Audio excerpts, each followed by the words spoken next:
Вітаю ўсіх яшчэ раз, з вами по-ранейшаму Зміцер Лукашукі. Мы працягваем абмяркоўваць падзеі ў Беларусі і за яе межамі. Па-першае, я хочу выбачыцца, што у нас змена атрымалася ў эфірах, і Аліса Рыжыченко, якая ось павінна была выйсці са сваім рэгулярным эфірам гадзіну таму, з-за пэўных накладак попрасіла перанесці, так што не адмяніла, але будзе заўтра у гэты час о 15-й па Мінску, 14-й па Варшаве. Спадарыня Аліса з аглядам эканамічных падзей у сваім рэгулярным эфіры будзе з намі. Но затое мы маем нязменна наш наступны эфір, ось які адбываецца менавіта цяпер і упершыню у эфіры Еўрарадыё, ну прынамсі у мяне, са мной у эфіры выдатная паліталагіня Аліна Харысова. Прывітанне, Аліна.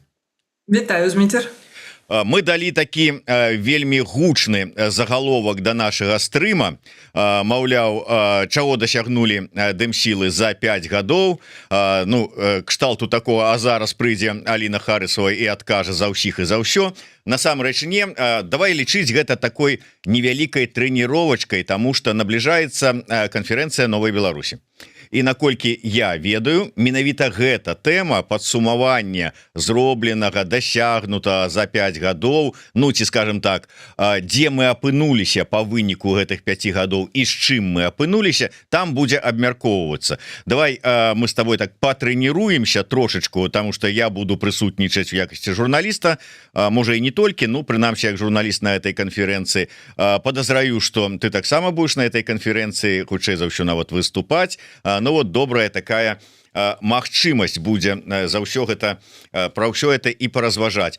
Калі коротко, ну конечно, калі можна коротко, усё ж такі, на твой погляд, дзе мы па выніку гэтых 5 гадоў апынуліся, ну апроч таго, што ў эміграцыі? Ну, гэта вельмі складанае пытанне, таму што з аднаго боку можна, конечно, мы апынуліся ў ментальнай яме, можна так сказаць, таму што ўсе мы зараз у вельмі цяжкім эмацыйным стане, па-першае, таму што 5 год ніхто не чакаў, што так шмат, але за 5 гэтыя год ўсё ж такі створана шмат чаго. Беларусь і беларусы, асабліва ў выгнанні, яны маюць нейкую, такую вельмі незвычайную сітуацыю. І тыя структуры, тыя схемы працы, тыя прадстаўнікі ў розных міжнародных арганізацыях, якіх зараз маюць дэмсілы, такіх сітуацый, такіх умоваў не было ні ў воднай краіне. То бок нам патрэбна было вырабляць самім шлях. Ці ён быў лепшы? Магчыма, не. Ці зрабілі мы шмат? Ну, на маю думку, так. Але як табе падаецца, ці не разгублялі дэмсілы і, ну, можа быть, не ўсе, конечно, дэмсілы, але пэўныя структуры, якія лідарства трымалі пэўныя гэтыя ўсе 5 гадоў, ці не разгублялі яны падтрымку, давер, прыхільнасць сваіх ранейшых прыхільнікаў? Гэта даволі цяжка выміраць, таму што з аднаго боку чуваць вельмі шмат негатыўных каментараў. Таму што, па-першае, як я ўжо сказала, людзі проста ў вельмі дрэнным ментальным стане. Ужо 5 год ніхто не думаў, што ён будзе ў выгнанні знаходзіцца. Шмат хто адышоў ад палітычных справаў. Я гляджу гэта па свайму проста асяроддзю. Тыя людзі, якія былі самыя актыўныя ў 20-м годзе ў Нямецчыне, у 21-м годзе заставаліся актыўнымі, яны зараз проста жывуць сваё жыццё. Яны не хочуць займацца гэтымі палітычнымі справамі. Ім не цікава. Калі я прыходжу ў гэтыя кампаніі, пачынаю душніць пра палітыку, яны кажуць, все, зараз размаўляем пра жыццё. І вось мне падаецца, што вялікая колькасць людзей, яны вось менавіта так і жывуць зараз. І мы не можам вымераць іх падтрымку, то бок я думаю, што іх проста недасведчанасць дастатковая. Яна проста пакідае людзей на вось такім узроўню, што ну вось там былі дэмсілы, Ціхановская, мы хадзілі, галасавалі, все, клас, у нас дыктатура ў Беларусі. Гэта дрэнна. І вось большасць людзей, яны жывуць вось менавіта ў такім стане. Калі мы цікавімся палітыкай, гэта не азначае, што большасць людзей цікавяцца палітыкай. Вось. Таму, ну, У нас з'явіліся спрэчкі паміж рознымі прадстаўнікамі дэмсілаў. Гэта было і раней, у 20-м годзе мы аб'ядналіся, таму гэта так не адчувалася. Але гэта таксама нармальна, і гэта як частка дыялогу. Я не думаю, што гэта прычына для таго, каб самараспускацца ці казаць, што ну ўсё, нічога ў нас не атрымалася, таму сварочваем усе свае справы і, я не ведаю, выбачаемся перад Лукашенко, ідзем жыць сваё жыццё. Не, становімся на калені і паўзем у бок мяжы. Так. Але, Аліна, калі вось ты кажаш про тое, што давай паговорым, давай будзем гаварыць пра жыццё, ціха там, вот не пра палітыку, не ўсё это такое, ці не азначае гэта у тым ліку і тое, што тое, што сябе ўяўляюць дэмсілы, ну там, скажем, структуры дэмсілаўскія, тое, якую павестку яны нясуць, тое, пра што яны кажуць, гэта не пра жыццё. То есть оно не супадае с нашим жыццём, таму яно как-то не коррелюецца і ну што яно нам, мы тут с нашим жыццём, а гэта тут как-то вот зусім пра нейкае іншае. Так что про это гаварыць? Ну так можна сказаць пра любую краіну, таму што далёка не ў кожнай краіне людзі палітызаваныя у большасці. То бок у некаторых краінах прымушаюць людзей хадзіць на галасаванне, там даюць нейкія штрафы і так далей, таму што яны проста не цікавяцца, не хочуць ісці, таму што гэта не пра іх жыццё. Ім здаецца, што ці патрэбна мець там паліталагічную адукацыю, каб разбірацца ў палітыке, ці вось я жанчына, я на кухні гатую ежу, мне што мне палітыка. Людзі у большасці сваёй не заўважаюць палітыку ў штодзённых справах, і гэта не толькі беларуская з'ява, гэта паўсюль па ўсяму свету.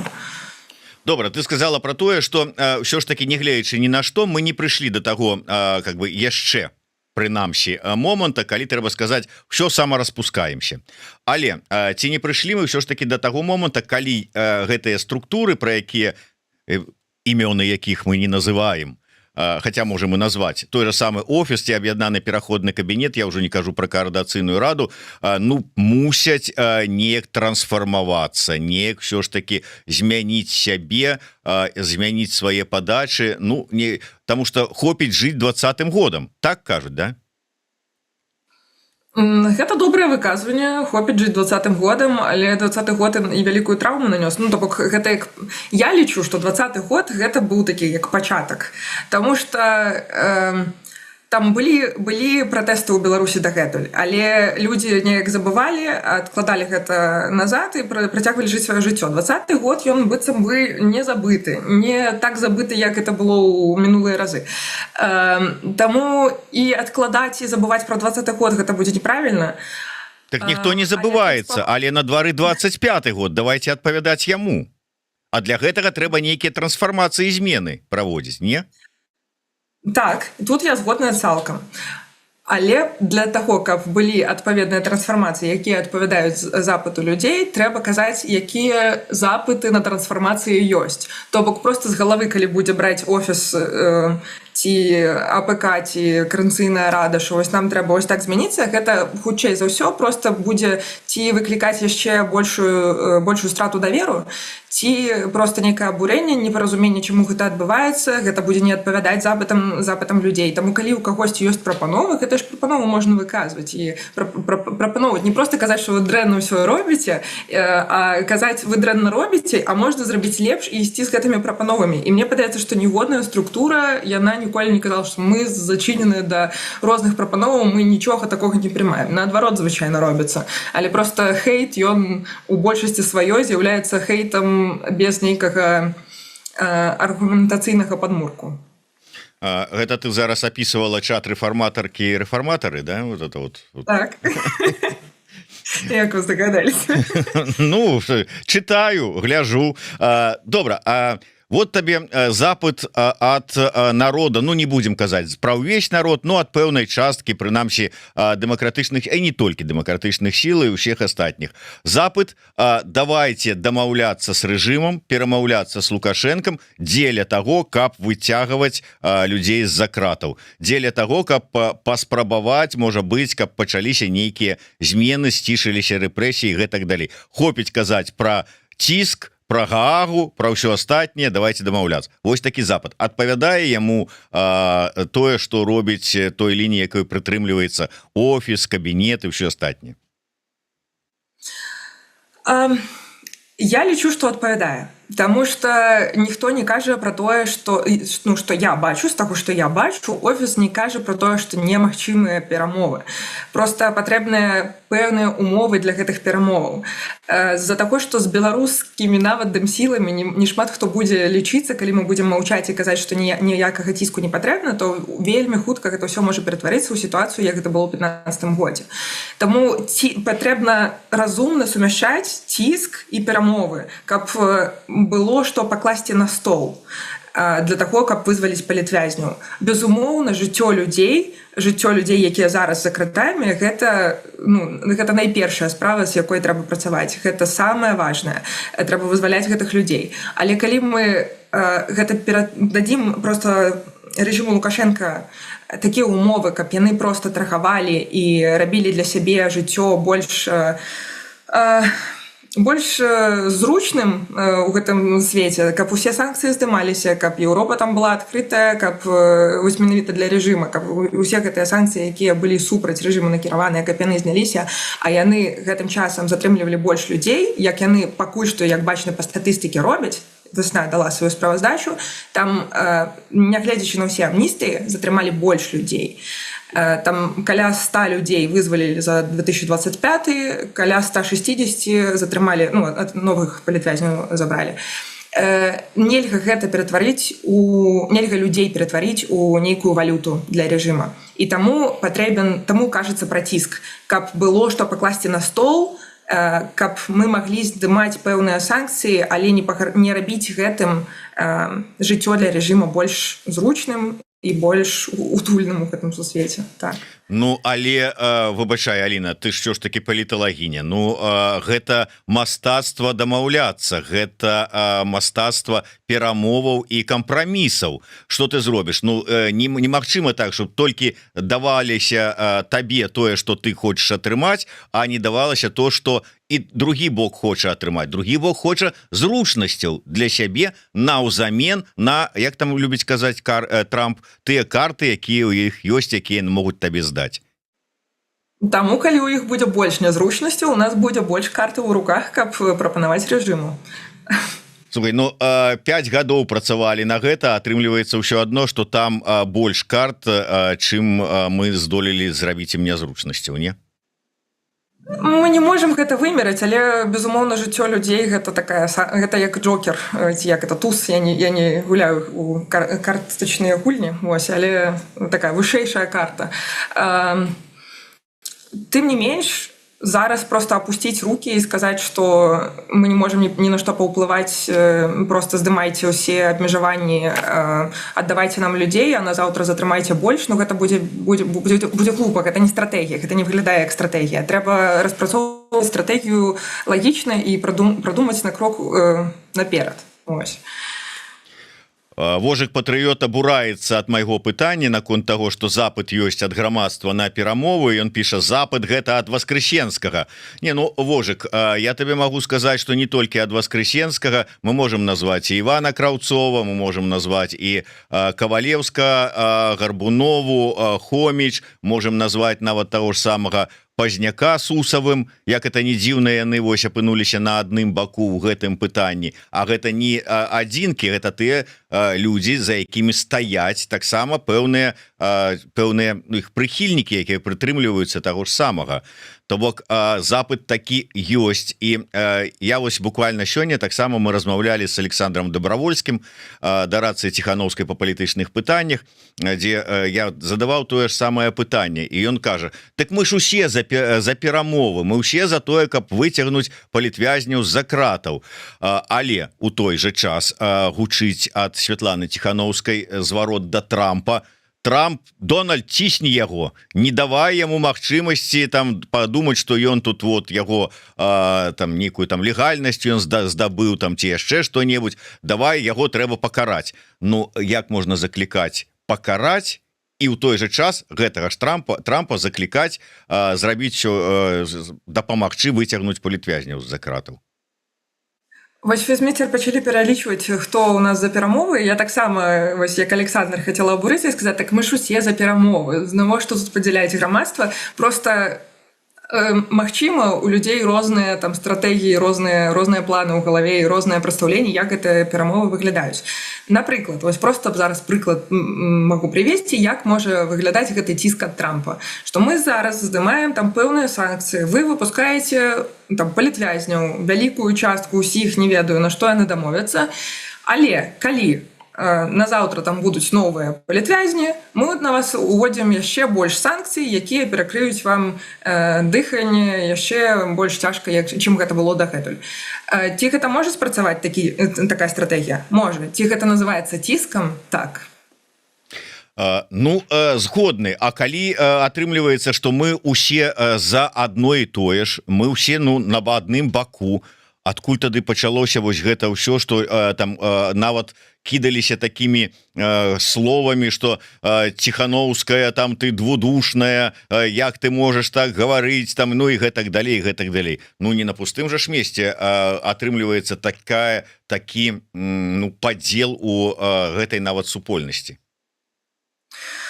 Ну, что тут сказать? Людям скучно жить, я не ведаю. Но такое часто бывает. Интерпретуюсь не так словы. Ці, магчыма, нейкая стратегія там выказвалася з самага пачатку, хтосьці адно інтэрв'ю паглядзеў, пасля гэта раскруціў. Хаця з таго, што я ведаю, нават там у 21 годзе збіраліся там нейкія подпісы ці галасы для таго, каб пацвердзіць, што людзі падтрымліваюць Святлану Ціхановскую, калі яна пойдзе там на перамовы. То бок ніколі ніхто не адмаўляўся ад такой стратэгіі. Ну, можа быть, я думаю, зразумеюць, тому что правильно сказала у нас тут на эфиры Вольга Лойка, что у прынцыпе уся гэтая спрэчкі і дыскусіі больш нагадваюць белы шум, потому что как бы спрачаюцца, хотя по вялікаму рахунку усе за адно і тое ж стаяць. Цалкам згодная. У гэтай сітуацыі наколькі ўсё ж таки можна казаць, што ты ці іншыя выказванні вот так закидывалі, скажем, Сергею Ціхановскаму і сам факт, што ён актыўна удзельнічае у інтэрв'ю у СМІ, і другой момант, што ён там рэзкія словы ў бок таго ж самага дзеда гаворыць, а сам жа ж святы Астапеня нам што завішчаў, не злаваць дзеда, а тут на табе. Наколькі гэта можа уплываць на тое, як ідуць і могуць ісці перамовы, каго вызваляць ці не вызваляць, і сапраўды там дзед пакрыўдзіцца, ах, ты так сказаў, значыцца я бабарыку не выпушчу. Ну, я умоўна кажу, то есть уплыў нейкі можа быць ці не?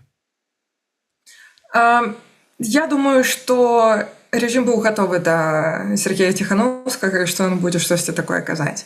То бок яго словы і тое, што ён пакрыўдзіць Лукашэнку, калі параўноўваць з нейкімі магчымымі прапановамі ЗША, Еўропы ці іншых там краін, якія яны змогуць прынесці падчас перамоваў, я думаю, што на словы Ціхановскага ніхто не зверне ўвагу ў такім выпадку. Хаця, канешне, ад таго, што я пачула, ну, мне трошки так крыўдна стала за людзей за кратамі, што папрасілі, ну, ладно. З іншага боку, у гэтага ёсць бенефіты, таму што калі б ён не сказаў тое, што ён казаў на самом пачатку, калі яго выпусцілі, то гэта столькі ўвагі да палітвязняў і да іх умоваў не прынесла. Вось, дарэчы, лагічна, правильно піша Вожык Патрыёт з нагоды вот нашага зараз абмеркавання. Трэба просто вызначыць тэрмін перамовы, бо выглядае так, што разумеюць яго по-рознаму. І сапраўды ёсць некалькі таких важных, як мне падаецца, момантаў. То есть вот для вас асабіста у дадзенай сітуацыі канкрэтнай перамовы гэта што? Як яны могуць выглядаць і што самае галоўнае, чырвоныя лініі? Вот ёсць яны, вот, да якой мяжы мы, ну, дэм сілы мусім дайсці, а далей ні кроку ў гэтай сітуацыі? У маім паразуменні гэта ні ў якім выпадку не прамыя перамовы, яны ўжо немагчымыя. Яны, магчыма, былі магчымыя ў 2020-2021 годзе, але зараз гэта ні ў якім выпадку не прамыя перамовы, то бок праз пасрэднікаў ці амерыканскіх, ці еўрапейскіх. Гэта не цалкам перамовы паміж дэмсіламі і рэжымам, таму што гэтыя партнеры, гэтыя пасрэднікі, у іх будуць свае інтарэсы. І далёка не факт, што яны паставяць інтарэсы беларускіх дэмсілаў на першае месца, таму што у іх ёсць свае інтарэсы з нагоды Беларусі, асабліва ў кантэксце вайны. Але паспрабаваць прасунуць свае інтарэсы ім у павестку таксама ёсць магчымасць. Вось так будуць выглядаць перамовы ў маім уяўленні. То бок чырвоная лінія, яна не тое, каб будзе з'ясавацца беларускімі дэмсіламі, але будуць вызначаць вось гэтыя пасрэднікі.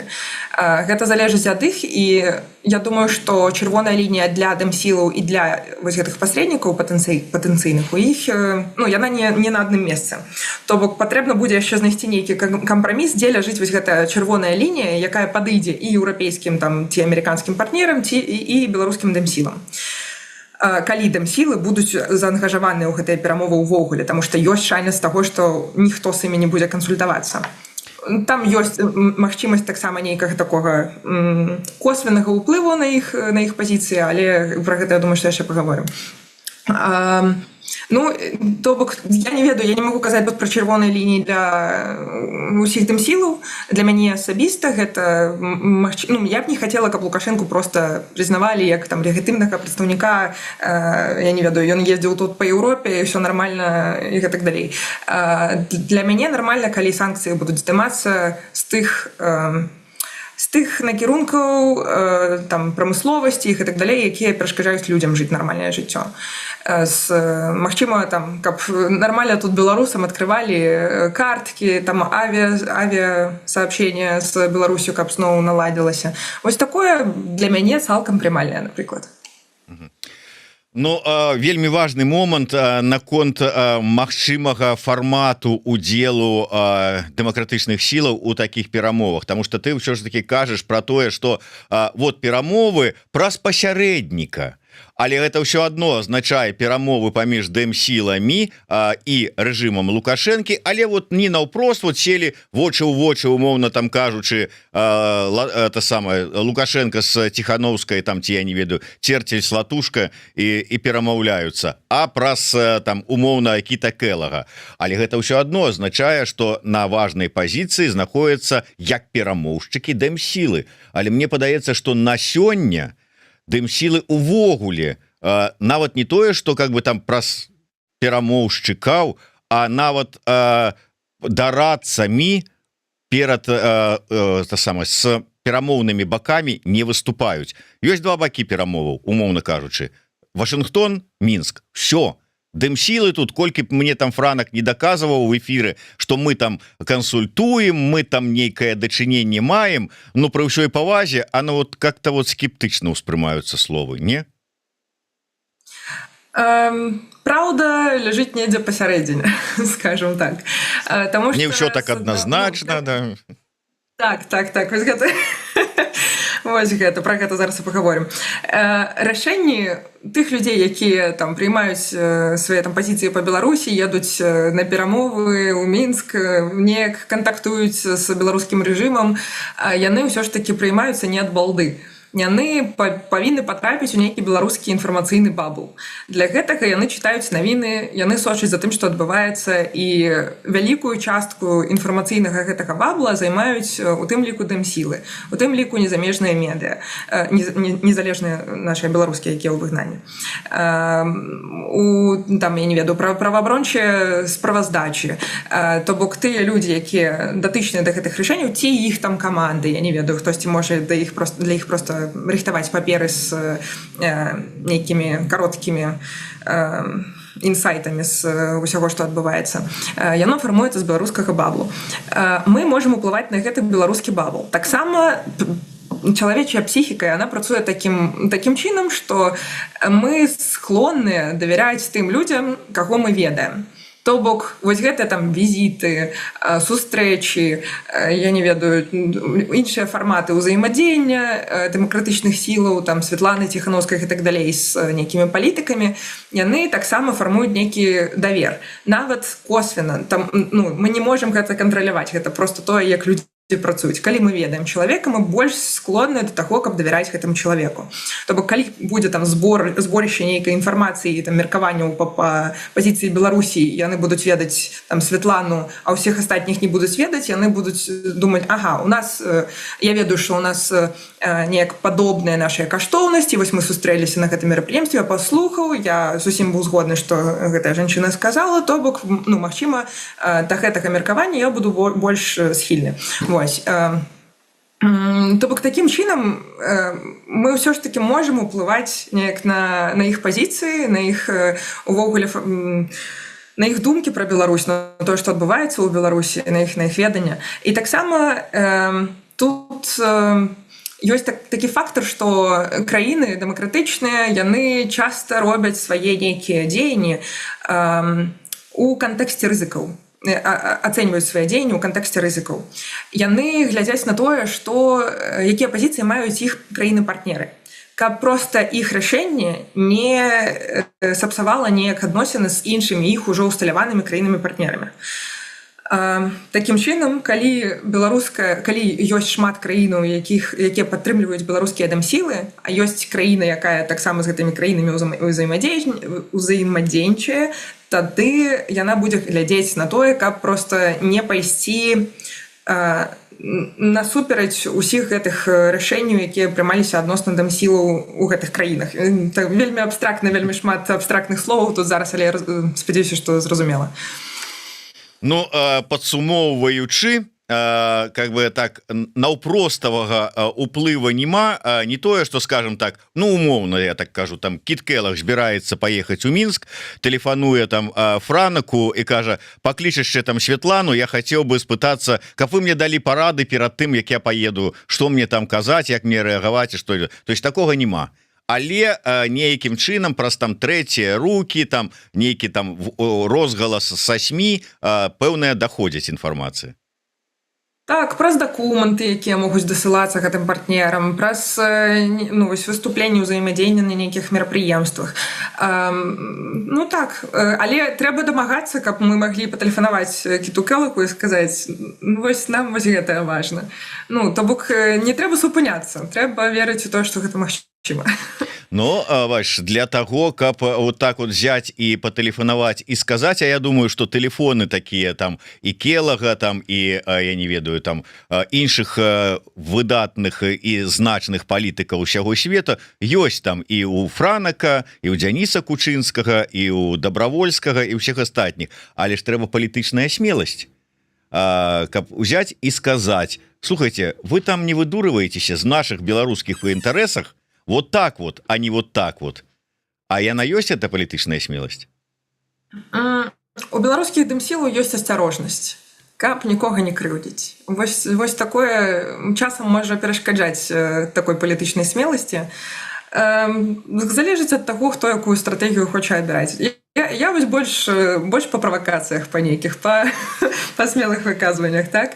Але ўсё ж такі я разумею, што стратэгія нікога не зліць, не толькі дзедаў у Беларусі, але і астатніх дзедаў па ўсім сусвеце, таму што ў нас, на жаль, зараз такі ўзрост у прэзідэнтаў, выбачаюся за эйджызм чуть-чуть.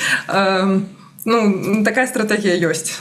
Да прычым тут эйджызм? Мы просто узгадываем наших папярэднікаў, узгадываем тое, з чаго можна браць прыклад. Ты не памятаеш, я памятаю. Ну, ты, можа, просто глядзела дакументы, таксама бачыла. Заклік і лістоўка 94-го года. Кончилось время 70-летних правителей. Все, без всякого эйджизма, просто берем классику и на сегодняшний день. На сённяшні дзень. Просто каб паясніць, я тут ніякі не эйджызм, просто даследаванні паказваюць, што когнітыўныя функцыі вельмі пагаршаюцца ў пэўным узросце. Добра, скажы мне, ласка, калі ўсё ж такі, на твой погляд, ты, я ведаю, шмат кантактуеш, вось, ну, прынамсі, з палітычнай экспертнай супольнасцю еўрапейскай, Еўропа, готова нейкім чынам змяніць сваё стаўленне да вось гэтага пытання перамоваў з рэжымам дзеля вызвалення палітвязняў, дзеля там змены нейкай там сітуацыі ў Беларусі насуперак сваім прынцыпам, Таму што мы бачым, што прынцыповая пазіцыя, і яна зразумелая, прынцыповая пазіцыя Еўрасаюза у адрозненне ад ЗША. ЗША пашлі на перамовы, ЕС кажа, мы готовы. Ну вот ёсць умовы, вы іх ведаеце, выканаеце, тады не пытанне. Але ні той, ні другі бок не ідзе, і ці можа ўсё ж таки Еўрасаюз ну как бы змяніць сваю пазіцыю от у гэты перамоўны бок. У Еўрасаюза больш такая шчыльная супраца з беларускімі дэмсіламі, з офісам, з АПК ідзе, з Коаліцыйнай рады ў тым ліку. І яны, мне падаецца, што тут больш залежныя ад вось гэтых кансультатыўных групаў, якія яны панастваралі з беларускімі дэмсіламі. То бок тут мы можам паспрабаваць паўплываць на іх пазіцыю. Тут яшчэ ёсць такая штука, што Еўропа гэта вельмі бюракратызаваная структура. Вось, то бок там ну, по чыёй пазіцыі мы можам судзіць, што Еўропа змяніла сваё стаўленне. То бок там столькі гэтых меркаванняў можа быць, што нават зараз, я не ведаю, венгерскіх палітыкаў спытаць у еўразвязі, яны будуць у еўрапарламенце, яны будуць за перамовы, напрыклад. Тут мне падаецца, што проста ну, вось на сённяшні дзень еўразвяз яны больш такую ролю назіральніка гуляюць, таму што ўсё ж такі Амерыка яна ўзяла на сябе гэтую пазіцыю, яны глядзяць, як будзе гэта ўсё адбывацца, як будуць ісці гэтыя працэсы. Плюс Трамп вельмі непрадказальная фігура, яны глядзяць, ці зменіцца яго стаўленне да гэтай сітуацыі, таму што ён адзін дзень можа сказаць, так, ідзем на перамовы, адпраўляем Кіта Келага, ў іншы дзень можа развярнуцца і сказаць зусім іншае, як вось гэта зараз, напрыклад, з Расіяй адбываецца, там 2-3 разы на дзень розныя твіты выходзяць з розным стаўленнем да Расіі у кожным з іх. Таму я думаю, што Еўропа больш проста назірае, каб у тым ліку не злаваць амерыканскіх партнераў. І я думаю, што Амерыка тут лепшую ролю будзе гуляць, таму што ёсць яшчэ такі гулец, як Расія, а Расія больш варожа ставіцца да Еўропы зараз, чым да Амерыкі. Так, прапаганда кажа, што Амерыка вядзе з намі вайну і так далее, але гэта ўсё ж такі прапаганда. Расійскім уладам больш будзе зараз выгадна нейкія партнерскія камунікацыі выстрайваць, выбудоўваць з амерыканцамі, чым з еўрапейцамі. Да таго ж еўрапейцы вельмі моцна падтрымліваюць Украіну, некаторыя краіны. То бок гэта будзе больш варожа ўспрымацца, калі еўрапейцы паедуць у Беларусі, пачнуць там нейкія перамовы і весці, а калі гэта з амерыканскімі партнерамі, то ну Расія таксама вядзе такія перамовы. То бок гэта больш прымальна расійскім бокам. Таму я думаю, што Еўропа яна пакуль што вельмі асцярожна сябе будзе ў бліжэйшы час паводзіць у гэтым напрамку. Я разумею, конечно, что казаць, что Трамп канчаткова вызначыўся со сваёй пазіцыяй, гэта не пра сённяшняга прэзідэнта ЗША, асабліва канчаткова вызначыўся, але уявім сабе, что вось гэты курс, які зараз ён нібыта узяў, падтрымка Украіны, жорсткае стаўленне да 50-дзённа жорсткае стаўленне да Расіі, ён будзе працягвацца, ну атрымліваецца, пагаршаюцца адносіны паміж Масквой і Вашынгтонам. На гэтым фоне што чакае магчымы перамоўны трэк Мінск-Вашынгтон? Добрае пытанне. Одному Богу известно, как говорится. Так, ну я думаю, что пакуль што гэта беларускае кіраўніцтва, гэта не кіраўніцтва, вывучаюся, беларускі рэжым, ён вельмі залежны ад Расіі. То бок пакуль гэта нейкае варожае ўяўленне расійскіх уладаў стаўлення да Расіі, то і перамовы ў Менску, там новыя візіты ў Менск, яны менш верагодныя, чым калі гэтыя умовы там з Расіяй паляпшаюцца. То бок я думаю, што такія перамоўныя працэсы яны могуць аднавіцца, але аднавіцца разам з тым, як і з Расіяй пачнуцца нейкія перамовы далейшыя. Слухай, на магчымае будучае ўсё ж такі там, ну, вызваленні чарговых групаў палітвязняў. Твоё меркаванне, я просто бачу два супрацьлеглыя аналітычныя бакі. Скажем, Вольга Лойка перакананая, што па восені будзе вызваленне і будзе вызваленне значнай такой колькасці палітвязняў з-за кратаў. На тыдні у нас в эфіры быў Аркадь Мошас, які сказаў, што я не чакаю увогуле працягу гэтага перамоўнага трэку і не чакаю бліжэйшым часам нейкіх вызваленняў. Твоё бачанне?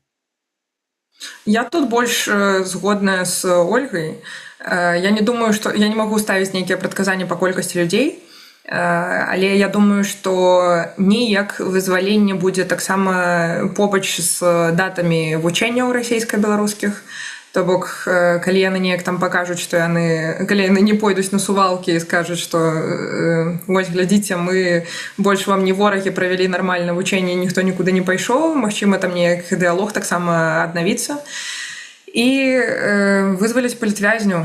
Але глядзячы на тое, што там, напрыклад, што кажа Сергей Ціхановскі, што гэтыя перамоўныя працэсы пра вызваленне яны ўжо там больш за год, ці колькі ён казаў, яны цягнуліся. Я думаю, што гэта цалкам верагодна, што пачнуць трохі людзей вызваляць. Галоўнае, каб яны не пачалі хапаць зноўку людзей. Але зараз больш часта ж затрымліваюць людзей з-за таго, што там істекае статья па масавых беспарадках, і таму я думаю, што яны за кошт таго, што зараз вялікую колькасць людзей затрымаюць, яны вызваляць вялікую колькасць людзей, каб проста асвабадзіць койка-месцы. Ну, с аднаго боку, вось сапраўды, да, ты праўду кажаш, нягледзячы на тое, што былі вызваленыя некалькі соцень чалавек па інфармацыі па вясны той же самых праваабаронцаў, ну толькі па той, якая ў іх ёсць. Потому что, на жаль, ситуация такая, что не ўся інфармацыя даходзіць з розных прычынаў. Мы зараз іх абмяркоўваць не будзем, але за паўгады па іх звестках 1700 чалавек было затрымана. З іншага боку, конечно, можна, але это, ведаеш, логіка, которая сыходзіць з такого разумення нейкай чалавечнасці. А у рэжыму чалавечнасці няма. Это мы можем сказаць, яны вызваляць там колькасць людзей, каб вызваліць койка-месцы. Але яшчэ ранейшыя практыкі показалі, што у камеры на 4 чалавекі можа быць 28 чалавек, і гэтым не перашкаджае абсалютна думаць, што трэба некага вызваліць, каб вызваліць койка-месцы. Не, сядзіце 28 у чатырохмеснай камеры. Так і тут как бы спрацуе, не спрацуе. Ну, цяжка сказаць, я згодны. Але давай на завяршэнне закранем вот коратенька, можа быць, яшчэ одну тэму еўрапейскую. С аднаго боку мы чуем словы про тое, што Лукашенко галоўныя перамовы з ЗША, бо ён перакананы, і ён гэтага сам не хаваў, што, маўляў, хто такая Еўропа? Што вот с Вашингтонскі абкам скажа, то ў Еўропе і зробяць. Таму калі я дамоўлюся з кіраўніцтвам ЗША, то потым Еўропа зробіць так, як адтуль скажуць, ці паглядзяць на Вашингтон і зробяць гэтак жа. І гэта можа і ёсць такое перакананне. З другога боку, я чую словы пра тое, што ён зацікаўлены ў налажванні адносінаў і з Еўрасаюзам, з Еўропай. Маўляў, нават нейкіх ганцоў засылаюць, нейкія там ходзяць лабісты, шукаюць спробы дамовіцца. І тут вот першае пытанне. Скажы мне, вот ты як чалавек, які там таксама па гэтых калідорах, там дзе і лабісты, можа быць, ходзяць, ты таксама там ходзіш. Ты сустракала там гэтыя захады, спробы Мінска нейкім чынам знайсці шчылінкі, каб наладзіць адносіны? У нас цікавая рэч была, што ў Бундестаге падчас маёй працы там Зміцераў прыехаў. Вось, я прям думала, цікава. А ён прыехаў падчас таго, як усе, хто займаліся беларускімі пытаннямі ў Бундестаге, яны раз'ехаліся па сваіх месцах, дзе іх абралі ў Нямецчыне. То бок там ёсць такія па раскладах тыдні, калі трэба ехаць на сваю зямлю. І вось яны ўсе раз'ехаліся, я ведала, што толькі адзін чалавек ёсць, хто з Брандербургу, в аколіцы Берліна, хто можа там быць. Вось ён з ім сустрэўся, але гэта вельмі дзіўна для мяне выглядала, таму што ён там так распавёў, што зараз тут з усімі сустрэнуся. Вось, я вось толькі такое сустракала, больш нічога цікавага не сустракала.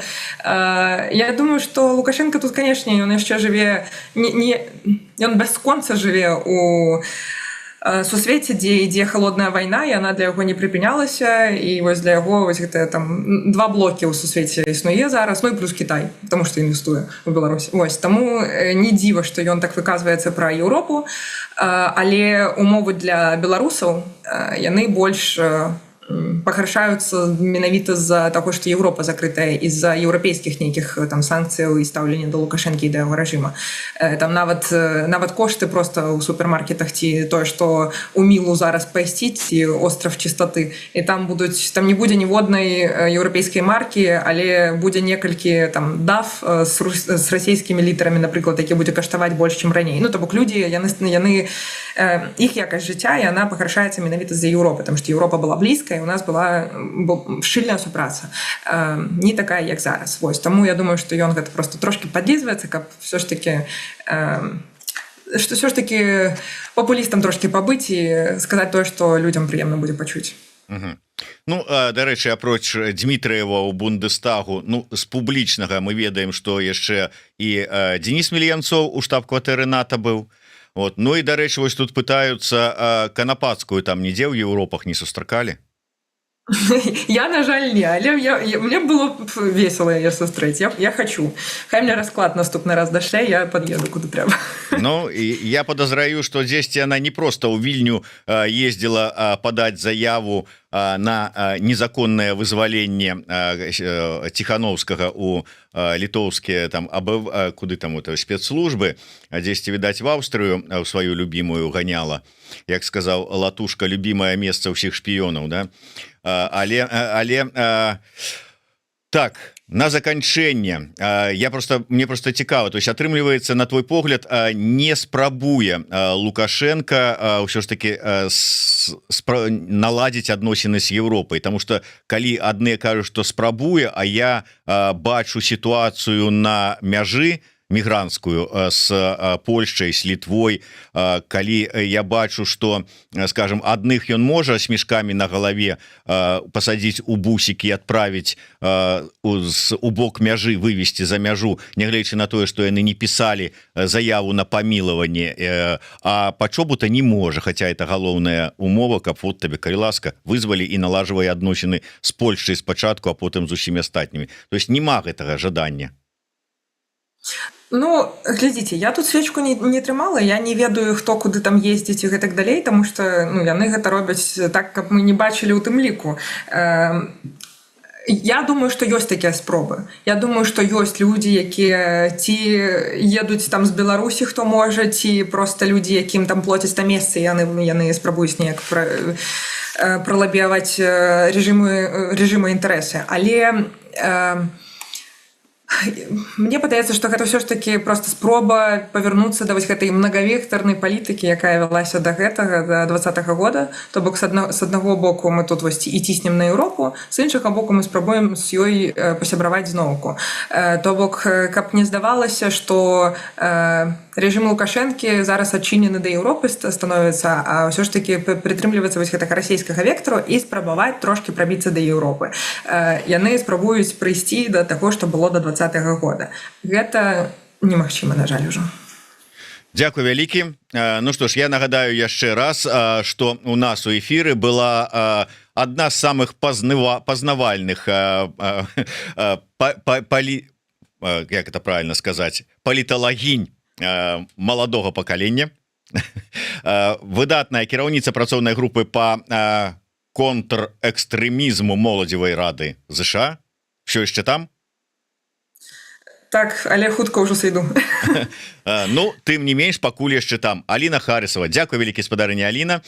Да сустрэчы на канферэнцыі Новай Беларусі. Але я думаю, што, можа быць, мы знойдзем нагоды і да таго яшчэ сустрэцца у нас у эфіры.